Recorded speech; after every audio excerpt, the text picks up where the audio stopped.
Lepo pozdravljeni. Pogovorni večeri v naši knjižnici, predstavitve knjig in pa pogovori z avtorji so v naši knjižnici za nekaj časa zamrli, sedaj pa se z njimi ponovno vračamo. Tokrat prihajamo celo v vaše domove. Nedolgo tega je pri založbi Beletrina izšla knjiga gospe Vlaste Nussdorfer. Jaz verjamem, da gospo Vlasto vsi prav dobro poznate in je ni potrebe posebej predstavljati, pa vendar nekaj besed o njej. Gospa Vlasta je zelo hitro diplomirala pravo, na svoji poklicni poti se je zapisala tožilstvu, pri tem poklicu je bila kar 35 let, pozneje je bila varuhinja človekovih pravic, sedaj pa je svetovalka predsedniku države. Je tudi izredna humanitarka, spisala je kar nekaj člankov, kar nekaj knjig, ki jih imamo tudi v naši knjižnici. Ustanovila je društvo Beli obroč, potem ustanovila kar nekaj skladov, imenovana je bila večkrat v 10 najbolj vplivnih pravnikov v Sloveniji, pa tudi imenovana oziroma predlagana za Slovenko leta. Če jo je javnost do sedaj poznala predvsem po njenem delu, po njenih dejavnostih, pa je gospa Vlasta Nussdorfer sedaj svojo zadnjo knjigo z naslovom Nekaj vam želim povedati, odstrla en del svojega življenja, ki je bil do sedaj precej dobro skrit.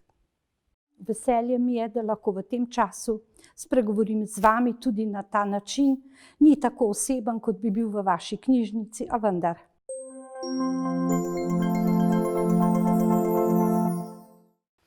3. decembra 2018 sem gostovala v Velikih Laščah. Bil je veseli Prešernov dan, torej 3. december, in takrat sem nastopila z Mitjo Čandrom in Sašo Pavček. Slučajno sva sedela z gospodom Čandrom skupaj in takrat se je obrnil k meni in rekel, ali bi vi napisali avtobiografijo. In takoj sem rekla da, zato ker se mi je zdela to izjemna prilika, poznam Beletrino po dobrih knjigah in tako sem z veseljem samo vprašala, do kdaj, rekel je približno 1 leto časa imate. Vedela sem, da zaključujem mandat varuhinje, torej februarja 2019 sem ga zaključila in potem si vzela malo dopusta.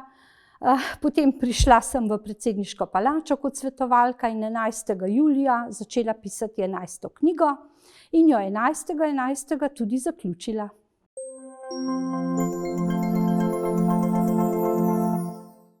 Zagotovo vsaka avtobiografija je terapevtska, zato ker se vrneš v otroštvo, v mladost, govoriš o sebi, o ljudeh, ki so ti bili blizu ali daleč, s katerimi si se srečeval. Skratka, pogledaš v svoje življenje in če si ga imel že nekaj za seboj, potem imaš o čem razmišljati in pisati. In ko zaključiš, rečeš, sedaj je vse to za menoj.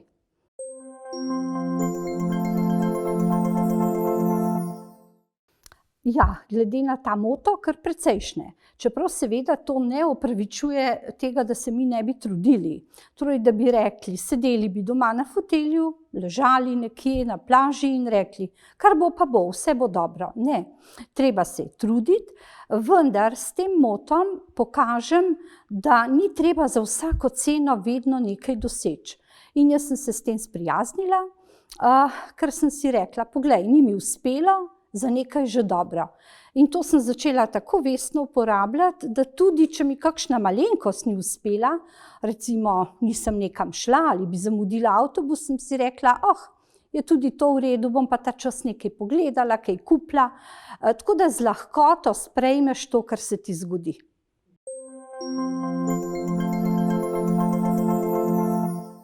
Moje otroštvo je bilo izjemno lepo, to lahko povem. Spominjam se seveda tistih mogoče 5. leta, 6. začetka šole. Res, da je vladala disciplina in red, vendar to me ni motilo, da kdaj tudi ne bi kakšne ušpičila. Bila sem kar tak navihan otrok, sicer ubogljiv, prijazen, tako so mi povedali. In takrat se oblikuješ kot osebnost in zdi se mi, da sta mi teta in stric v tem ranem obdobju dala praktično vse. Ne vem, kako bi bilo z menoj, če bi imela drugo obliko življenja, torej malo bolj permisivno, svobodno, skozi vse otroštvo. Tako da imela sem ljubeče starše, še preveč ljubečo teto in strica, Polili so se pravzaprav zame, za mojo pozornost. Včasih je bilo to kar težko, zato ker sem vedela, da ne smem recimo enim nekaj povedati, drugim, tako da sem tudi kdaj prikrila čustva, da ne bi recimo preveč trpeli, zlasti kadar je prišlo do selitve.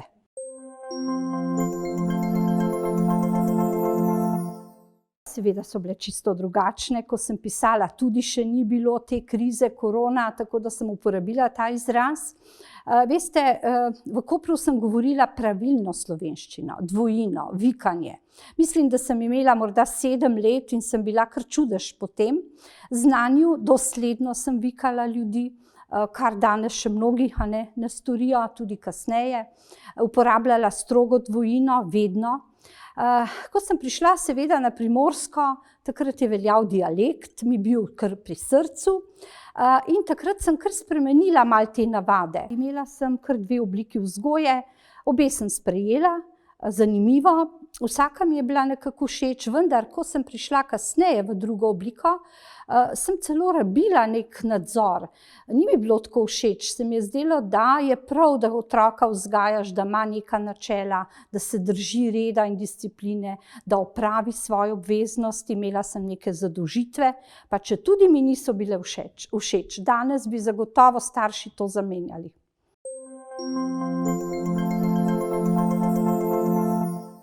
Ja, glejte, zagotovo je bil stric. Všeč mi je bil je izjemen človek, topel, pravičen, pošten, pravi vzornik. Nič me ni silil, niti omenjal ni prava, vendar sem se po gimnaziji res odločila za pravo. Malo sem kolebala med novinarstvom in pravom, se celo vpisala na 2 fakulteti, vendar kasneje opustila novinarstvo, ker sem si rekla, in tudi drugi so mi tako dejali, da bom še vedno kot pravnica lahko pisala. Res pa je tudi, da me je kot majhno deklico enkrat, ko je bil sam z menoj doma, ni bilo tete, odpeljal na sodišče in takrat, čeprav sem obljubila, da bom izjemno pridna, se mi je zdelo, da nima discipline, potrebne discipline, odvetnika sta bila preglasna. Takrat sem kar vstala in rekla, tišina v dvorani, ubogajte strica, ker je sodnik. Seveda so o tem na veliko govorili in potem nisem imela več dostopa na sodišče.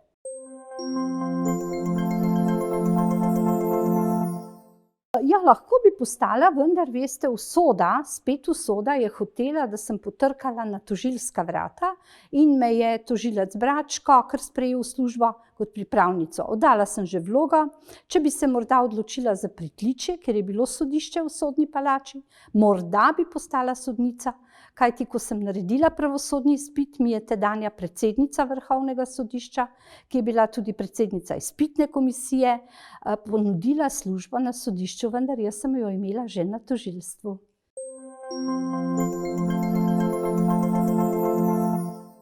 Imela sem jo vedno veliko, že kot otrok. In izgleda, da jo kar imaš in upam, da se tudi obnavlja. Enkrat sem se spraševala, če se ne bi obnavljala, kaj bi bilo z menoj. Zagotovo bi že kje ležala na tleh, kajti energije sem porabila veliko, vendar, če si srečen, če delaš to, kar delaš rad, se ti zagotovo energija obnovi.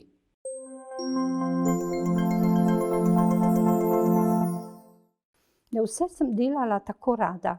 Rada sem imela družino, zgodil se nam je res ta dogodek, ki je spremenil družinsko življenje.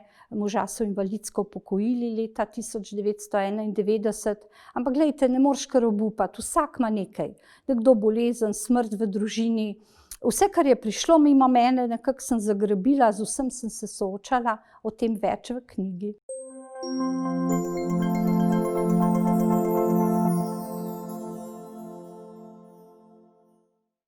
Ja, to je bil poseben primer in nekako sem ocenila, da je potrebno predlagati pripor, ker je šlo vsaj za moj predlog visoke zaporne kazni.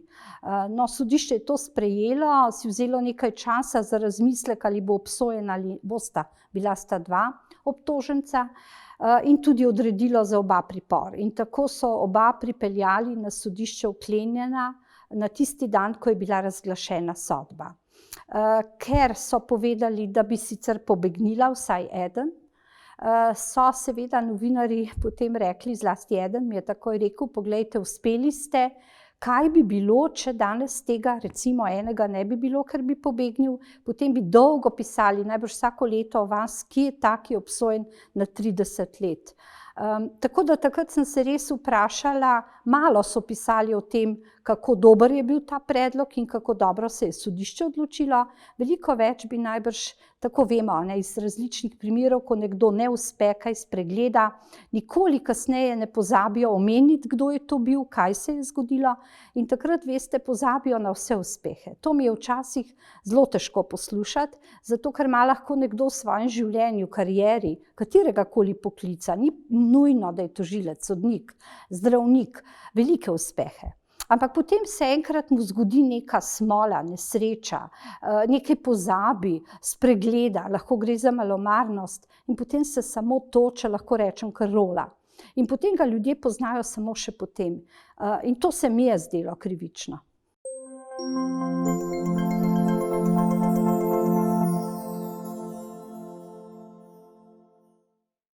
Ja, ko zdaj razmišljam nazaj, si rečem, če bi manjkrat se kamorkoli prijavila, če bi bila zelo nekako povprečna, dobra, primerna tožilka, ne bi postala ne predsednica društva, ne bi ustanovila Belega obroča, po moje bi lepo previharila vse čase do pokojnine, do upokojitve, bolj mirno, zagotovo. Kadar si pa malo bolj opazen in takrat zaradi različnih zadev sem bila, takrat zagotovo zlasti v ženskah morda vzbudiš neko čustvo zavisti in tako mi včasih res ni bilo lahko. Vendar zagotovo tudi generalnim tožilcem ni lahko. Ko spremljajo svoje ljudi podrejene, jim nekaj recimo ni všeč pri nekom. 35 let sem bila na tožilstvu in zelo bi lagala, če bi rekla, to je bil samo med in mleko, bilo je krasno, vse mi je uspevalo. V knjigi sem pač opisala, kako počasi sem napredovala, kajti ljudje vidijo samo, ko uspeš in rečejo, joj, kako hitro ste že vrhovna. Nihče ni vedel, da je 33 let preteklo, da sem prišla na vrhovno tožilstvo kot vrhovna tožilka, malo prej kot višja. Tako da ni bila tako lahka pot, s tem hočem tudi pokazati, da vsak skoraj, ki v življenju uspe, ki je na nekem položaju, ima tudi grenke dneve. In nikoli pravzaprav tem ljudem, ki so bili kdaj krivični, do mene ne zamerim.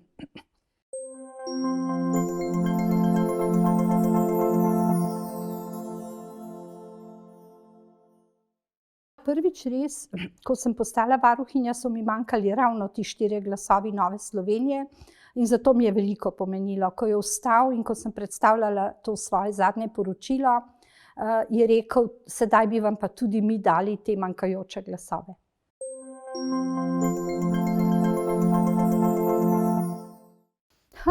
Bilo je seveda mogoče v lažjih časih, kot so današnji. Ne predstavljam si vseh teh krivic za ljudi, težav, korona krize, še več beguncev, vendar vseeno, vsako obdobje, vsak varuh ima zagotovo ogromno dela. Kajti ljudje čutijo krivice, pa če tudi morda jim niso prizadejane tako, kot oni mislijo. Vendar jim je težko dopovedati, da se jim ne godi krivica. Vsaka obsodba je za nekoga lahko krivična.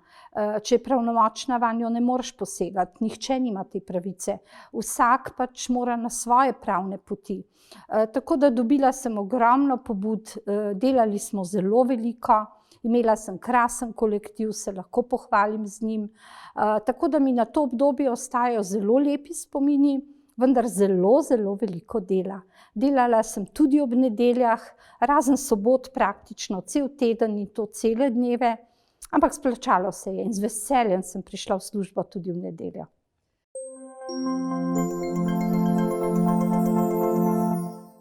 Ja, moja teta Pavla je bila res nekaj posebnega. Najprej me je poslala 3 leta v kolonijo, kjer sem čuvala otroke brez znanja posebnega, ampak vendar tudi tam sem si nabrala nekaj izkušenj. Potem sva pa zelo veliko delali za Rdeči križ. Nisem vedela, da mi bo kasneje tudi to usojeno. Morda res, začutila sem, da lahko narediš nekaj več. Teta je vedno rekla, ni vse v študiju, tudi delati je treba.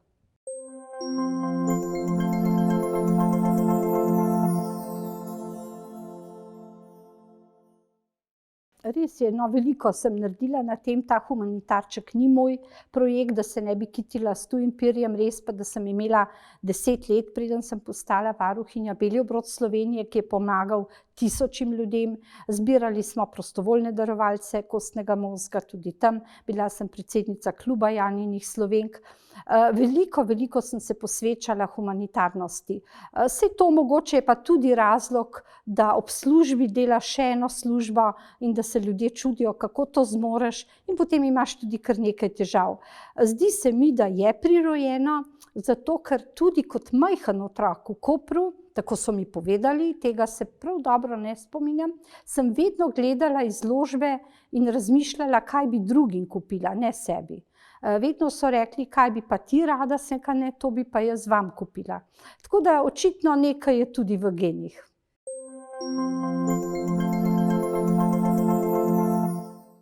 Zelo. Beseda zelo je celo premalo. Moram reči, da mi je ta dar pomagal skozi celo življenje. Ne znam risati, ne znam peti, marsičesa ne znam, vendar govoriti in pisati pa k sreči znam. In ravno poklic tožilke je tisti, kjer rabiš dobro nastopanje, prepričljiv nastop. Potem sem bila zagotovo znana, zato sem tudi napisala toliko knjig, ker so mi potem ponujali pisanje kolumen, nastope. Morda mi je bilo res žal, da nisem malo več se posvečala sebi, pa bi recimo, ker sem opustila študij magisterija, če bi imela en znanstveni naziv, bi sedaj lahko na kakšni fakulteti predavala, vsaj tako ob pokojnini. Všeč bi mi to bilo, zato ker rada, tam so pa seveda pogoji znanstveni nazivi.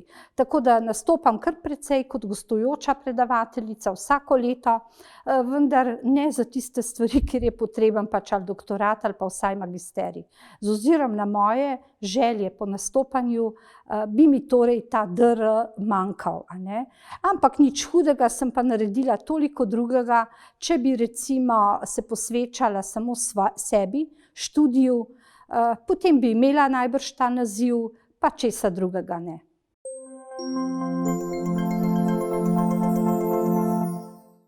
Res je, da sem velikokrat nastopala, zlasti za prijatelje, pa na kakšnih zabavah, pa na neki barki, pa enkrat za tožilce v Bovcu, takrat me nihče ni prepoznal. Bila sem na pol temi in sem se oblekla in še celo najbližji so mislili, da sem res povabila neko Primorko, ki nastopa. Niso vedeli z ozirom na to, kako govorim, da bi jaz znala tudi primorsko. No, pa da recimo za vaše gledalke, gledalce, tiste, ki bodo spremljali, povem nekaj takih prijaznih besed, sicer ne vem na Štajerskem, če bodo to razumeli. Ampak recimo, poskusimo. Ma kaj pravite, ma ta strašna kriza, ki je prišla tu v našo državo, ma tu nas bo pokopalo, ma kaj pravijo, ma stari še niso videli kaj tako hudega. Ma veste, kaj rečem jaz? Ma sej bo dobro, ma novo leto bo drugačno, treba je samo imeti maske, jaz danes jo nimam, zato ker sem sama to, kar govorim. Ma če ne je treba nositi, prati roke. A veste, če imaš umazane, tu dobiš bacil, virus, ta nas bo če ne uničil. In tako vam povem, vam želim eno srečno leto, lepo, prijazno, a samo da dohtarjev ne bi rabili in da ne bi v tistih bolnicah končali, ker tu ni dobro. Tu res ni dobro, ampak prav sem pomislila na vas tam v Šmarju pri Jelšah. Ma grozno je bilo tam, ma hudo, ma sem si mislila, ma ne smem priti v ta kraj. Ma kaj zdaj je boljši, si upam reči, da ste boljši? Tako da, glejte, pazite se, ker virus je hud. Hud je zato, ker ga niti ne vidite. A veste, drugo videste, stopi skozi vrata, rečeš dober dan, ma kaj si to, virusa ni. Lejte, on pride, on kar mrtev rataš. Tako da, lejte, vam želim brez virusa leto. 2021 srečno, bodite dobri, ampak prijazni do drugih. Vse to, kar ste slišali danes in še več, pa se skriva v tejle knjigi. Nekaj vam želim povedati. Ta knjiga je že na naših knjižnih policah, zato čim prej v knjižnico po njo.